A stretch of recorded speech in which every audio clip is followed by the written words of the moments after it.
പടിഞ്ഞാർ അൽ ഖിദ്മ charitable trust 10ാം വാർഷികാഘോഷത്തിന്റെ നിറവിൽ ambulance സമർപ്പണം നടന്നു. കാസർഗോഡ് ജില്ലയിലെ മതസാമൂഹിക സാംസ്കാരിക കാരുണ്യ പ്രവർത്തനങ്ങൾക്ക് നേതൃത്വം നൽകിയ പടിഞ്ഞാർ അൽ ഖിദ്മ ചാരിറ്റബിൾ ട്രസ്റ്റിന്റെ 10ാം വാർഷികത്തോടനുബന്ധിച്ച് ആംബുലൻസ് സമർപ്പണം നടന്നു. കാസർഗോഡ് MP രാജ്മോഹൻ ഉണ്ണിത്താൻ ചടങ്ങ് ഉദ്ഘാടനം ചെയ്തു. അവരുടെ ഒരു ചിരകാല സ്വപ്നമായിരുന്നു ഈ കാസർഗോഡ് ജില്ല ആരോഗ്യരംഗത്ത് ഏറ്റവും പിന്നോക്കം നിൽക്കുന്ന ഒരു ജില്ലയാണ്.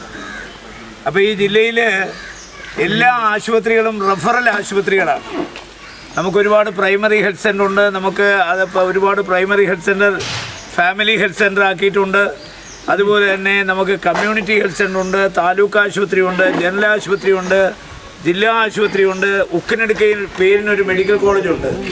പക്ഷേ ഇവിടെയൊക്കെ ഏത് രോഗവുമായി പോയാലും അവരെല്ലാം പറയും ഇവിടെ അതിന് വേണ്ട ട്രീറ്റ്മെൻ്റ് ഇല്ല, അതുകൊണ്ട് നിങ്ങളെ എങ്ങോട്ട് റെഫർ ചെയ്യണം, മംഗലാപുരത്തേക്ക് വേണോ, അല്ലെങ്കിൽ കണ്ണൂരേക്ക് വേണോ, കോഴിക്കോട്ടേക്ക് വേണോ, പരിയാരത്തേക്ക് വേണോ. അപ്പോൾ കാസർഗോഡ് ജില്ലയിലെ എല്ലാ ആശുപത്രികളും റെഫറൽ ആശുപത്രികളാണ്.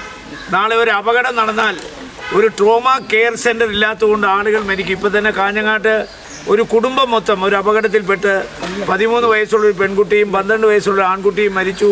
മറ്റുള്ളവർ ഗുരുതരമായി കിംസി കിടക്കുകയാണ്. ചെയർമാൻ ഹനീഫ ഡൽഹി അധ്യക്ഷത വഹിച്ചു.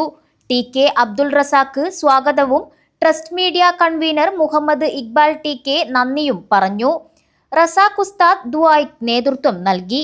Sadiq Padinjar, MK Abdulla, MK Rasheed, KP Ibrahim, TK Ibrahim, Azeez Arangadi, TK Sumayya, PVM Kuttihaji, chairman Shuhaib TK തുടങ്ങിയവർ സംസാരിച്ചു.